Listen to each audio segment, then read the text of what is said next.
Welcome to 52 Questions. I'm Shannon Weber, Director of Hive.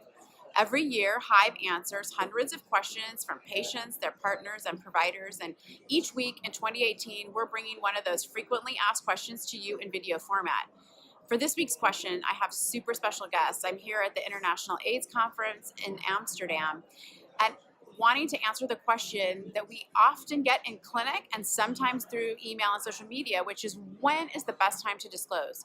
And I'm here with two special guests from the Disclosure Project, which is based in Australia, who will answer that question for us. Hi, I'm Adam. I'm Lionel. I'm from Acon Health. So we use a 3-date rule, if you like.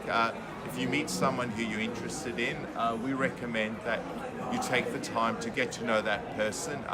You're a lot more than your HIV. If you were a diabetic, you probably wouldn't tell them that on your first date. And once you get to the situation that you actually like that person and you're willing to share this with them and you want to take things a little bit further and interested in a relationship, then you would have the conversation with them, and you might need to, might come as a little bit of a shock. They might need a little bit of time to get used to understanding that, and it's good to give that person some time. And obviously you would be teaching them about being undetectable and the fact that you didn't tell them immediately because you knew you were absolutely at no risk to them.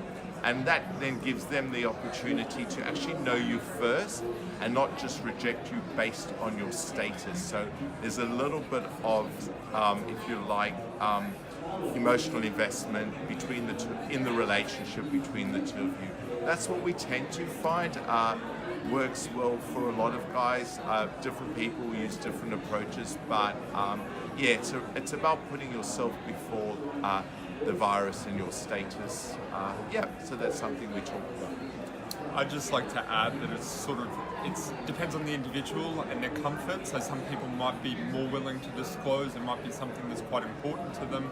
But as Lionel said, it's not just, your status isn't everything. You're a whole person, and it's just an extra part of you, and it might be a very special part of you, but it's when it feels right for you as an individual. So and sometimes having the information to provide to someone so that they can read and go away and, like Lionel said, actually process what that means is a good thing. And then they can come back and ask questions, and you might actually go take them somewhere that can provide additional information, a clinic, a clinician, and they can actually go through and reinforce those messages about undetectability, what it means in the context of relationship conception, etc.